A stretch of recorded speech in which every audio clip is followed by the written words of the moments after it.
Bismillahirrahmanirrahim. Assalamualaikum warahmatullahi wabarakatuh. Semoga kesehatan, keselamatan, dan keberkahan selalu menyertai kita semuanya. Mari kita support dan dukung channel ini dengan mengklik tombol subscribe. Mudah-mudahan selalu dapat memberikan manfaat.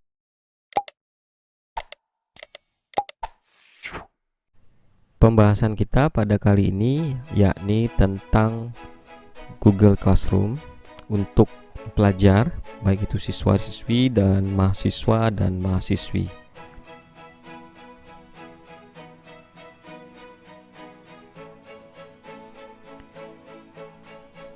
Tujuan pembelajaran yang akan kita capai pada pembahasan kali ini yakni adalah pertama, kita memahami Classroom dan kelebihannya. Kemudian bagaimana cara mengakses aplikasi Classroom melalui desktop maupun seluler, melakukan join kelas, melihat dan mengirim tugas, dan memanfaatkan beberapa fitur-fitur dari Classroom. Yang pertama, Google Classroom dan kelebihannya. Google Classroom adalah suatu Learning Management System atau LMS yang dikeluarkan oleh perusahaan Google, sehingga akan terintegrasi dengan produk Google lainnya seperti Gmail, Google Drive, Google Meet, YouTube, bahkan Google Calendar. Google Classroom ini dapat melalui browser atau di desktop atau juga dengan perangkat seluler. Google Classroom ini dapat dimanfaatkan untuk proses belajar mengajar maupun terkait dengan pelatihan dan sebagainya, dan terintegrasi dengan berbagai platform lainnya.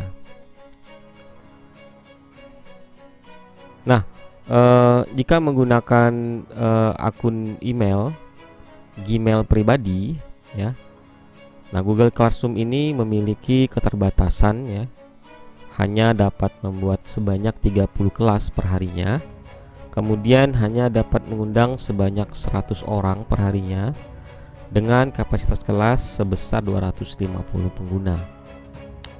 Namun jika menggunakan akun G-Suite atau bisnis atau akun domain, misalnya domain unmuh.pnk, unmuhpontianak.ac.id ini tentu dapat memiliki kelebihan jumlah kelas yang dapat dibuat tidak terbatas kemudian memiliki jumlah kapasitas peserta pun sampai 1000 pengguna, kemudian juga memiliki beberapa fitur-fitur tambahan kita bisa memanfaatkan Google Meet dan bisa merekamnya kalau kita menggunakan akun G-Suite bisnis atau domain.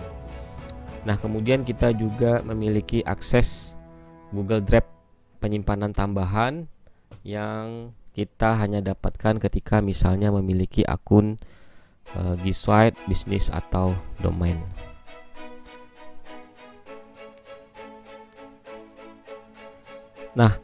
Yang berikutnya, akses Classroom di desktop dan seluler.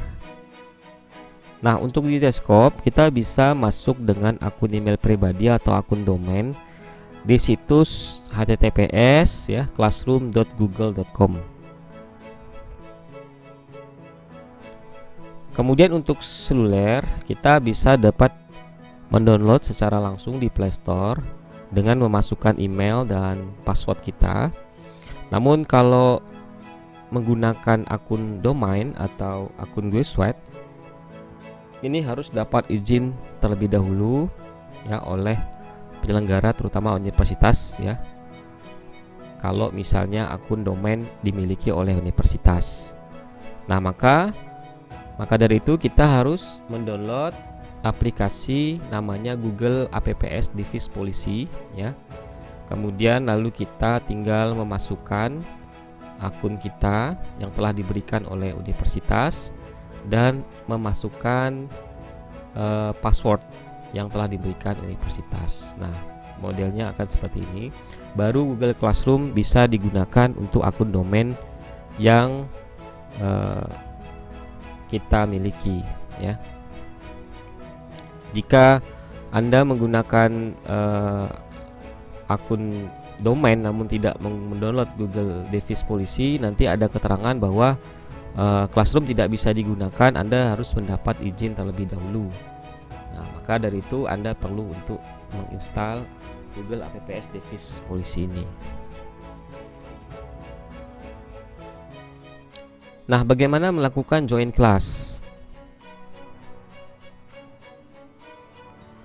Nah, untuk melakukan join class pada saat kita masuk pertama kali, nanti kita memilih akun email kita yang untuk kita masuk sebagai akun, ya.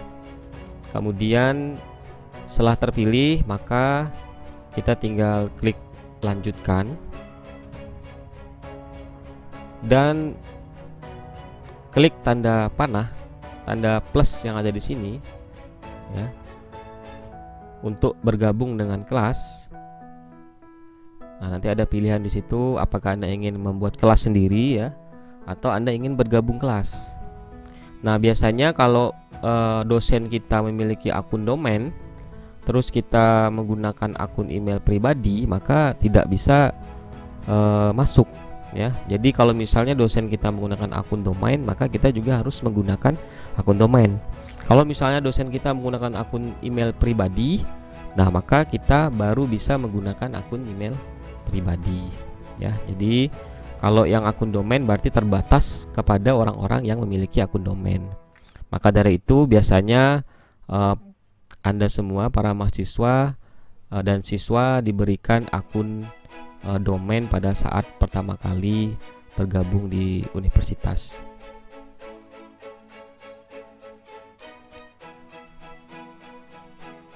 Nah, ini pada saat kita bergabung, nanti kita diminta untuk memasukkan kode kelas di sini. Nah, kode kelas ini kita dapatkan dari pengajar kita, ya, dari dosen atau guru atau pengajar. Nah, di mana kode itu nanti akan diberikan atau di-sharing bisa melalui WhatsApp dan sebagainya. Nah, kira-kira nanti kodenya seperti ini. Nah, nanti ini tinggal disalin oleh guru atau dosen, kemudian di-sharekan kepada siswa ataupun mahasiswanya. Nah, setelah itu tinggal masukkan kode kelasnya di sini. Nah, setelah Anda masukkan kode kelas, maka ya akan muncul seperti ini, ya. Anda mintakan kode kelas sesuai dengan perintah. Nah, kemudian Anda telah bergabung ke dalam kelas, ya, seperti ini.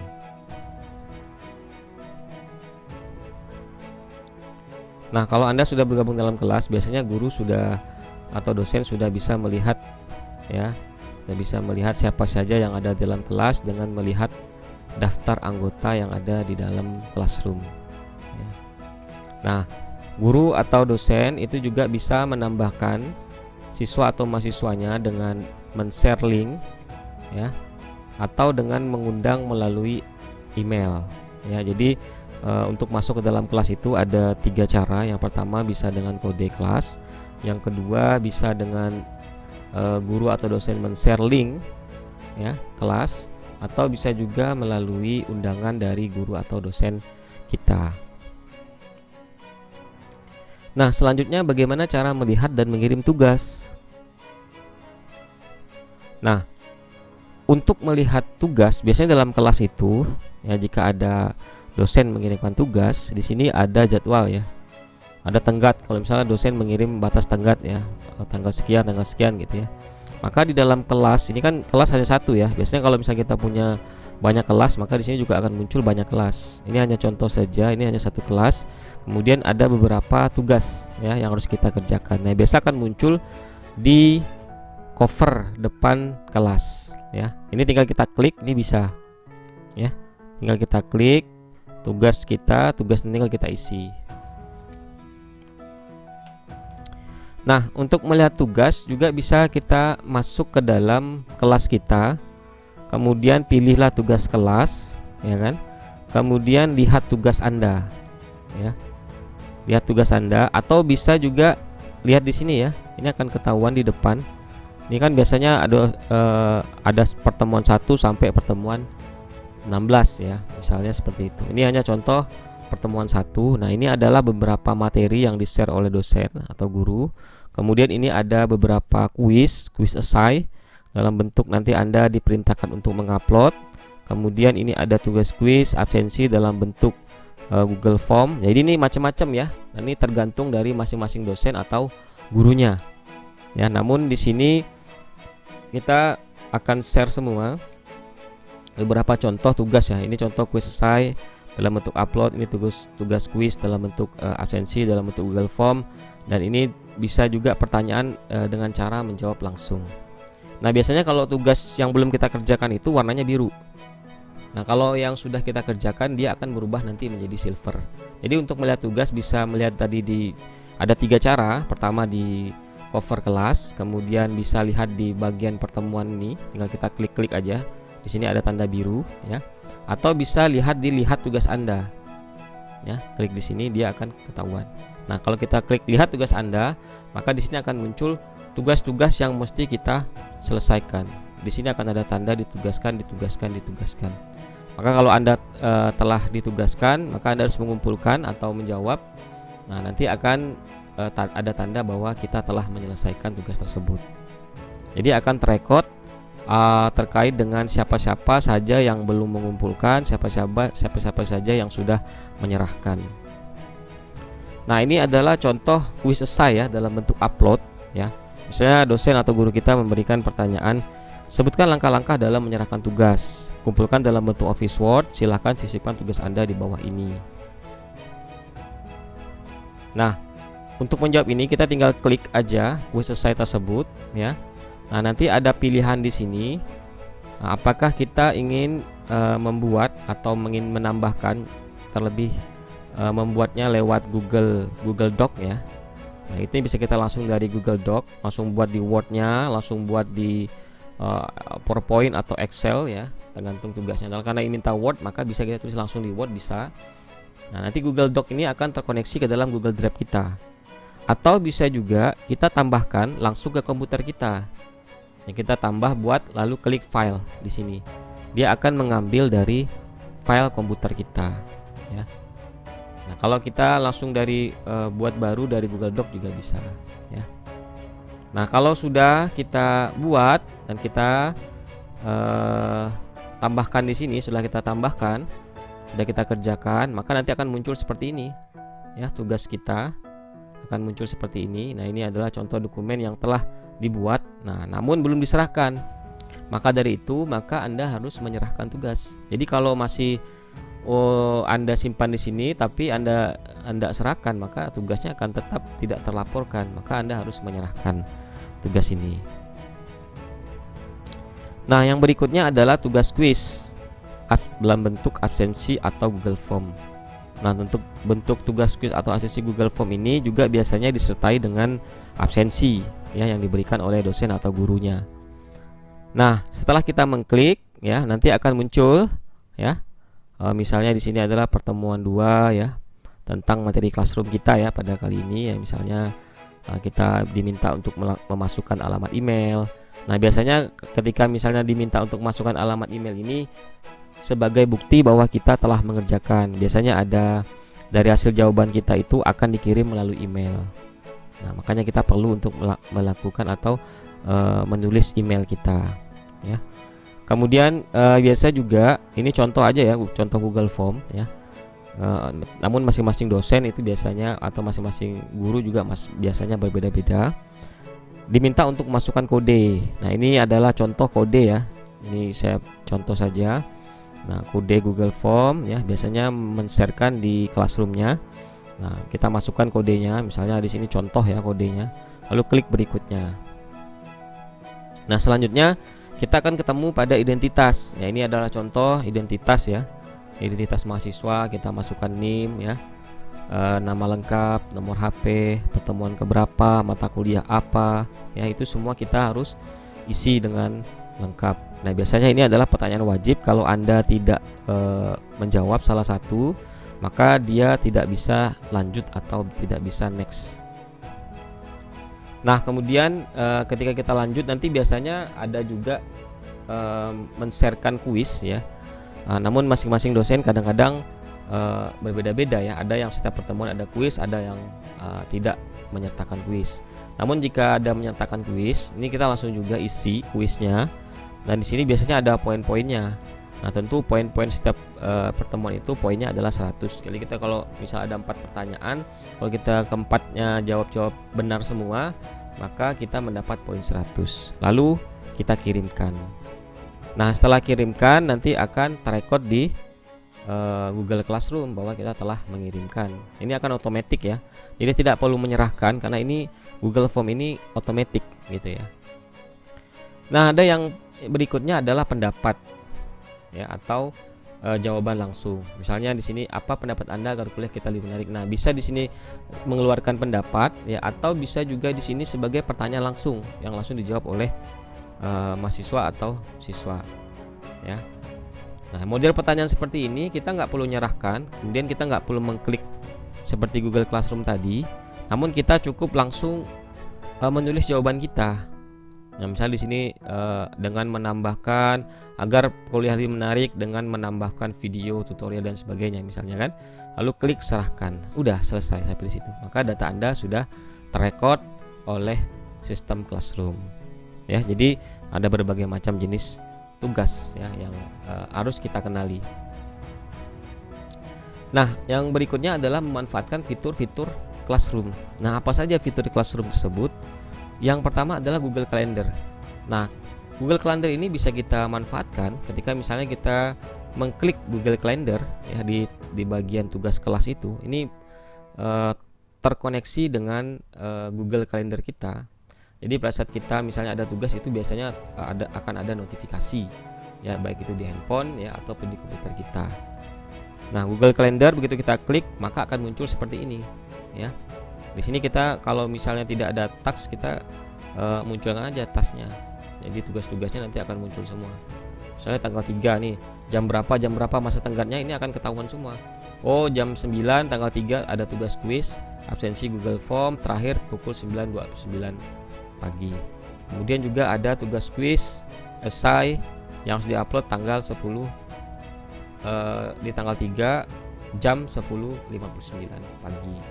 Nah, ini adalah tugas-tugas yang biasanya akan muncul di dalam Google Calendar. Dan biasanya juga ada notifikasi ya. Nah, di dalam Google Calendar tersebut. Nah, di sini di bagian sini juga bisa kita manfaatkan ada fitur Note, ada fitur Task dan ada fitur Google Map. Nah, ada fitur Note ini misalnya kita ingin mencatat beberapa poin-poin penting atau situs-situs pembelajaran yang penting ataupun terkait dengan sumber-sumber materi, ini bisa kita catat di Note ini ya. Nah, ini akan terkoneksi dengan Google juga ya. Google Note namanya. Nah, jadi ada situs penting pembelajaran misalnya saya tulis di sini www.youtube.com/official, kemudian saya simpan, maka dia akan menyimpan beberapa note-note sehingga kita dengan gampang mudah melihat gitu ya note-notenya. Kemudian yang berikutnya adalah tes ya, atau uraian tugas yang ingin kita selesaikan. Kalau misalnya mengerjakan tugas A, mengerjakan tugas B, mengerjakan tugas C, mengerjakan tugas mata kuliah A, mengerjakan mata kuliah B, udah selesai apa belum gitu loh, udah beres semua apa belum. Nah, ini bisa kita centang-centang nanti. Nah, ini adalah contoh salah satu tugas ya, misalnya beli buku terkait dengan materi ya, cari referensi tentang Classroom ya, cari jurnal misalnya. Nah, ini kalau sudah selesai tinggal kita centang aja gitu. Ini adalah fitur-fitur yang bisa kita manfaatkan di Google Classroom. Nah, ini adalah Google Map. Nah, ini Google Map ini juga bisa kita manfaatkan. Baik, terima kasih, itu saja yang dapat saya sampaikan untuk hari ini. Mudah-mudahan bermanfaat. Sampai jumpa lagi di pertemuan berikutnya. Bila bisa bilhaq fastabiqul khairat. Wassalamualaikum warahmatullahi wabarakatuh.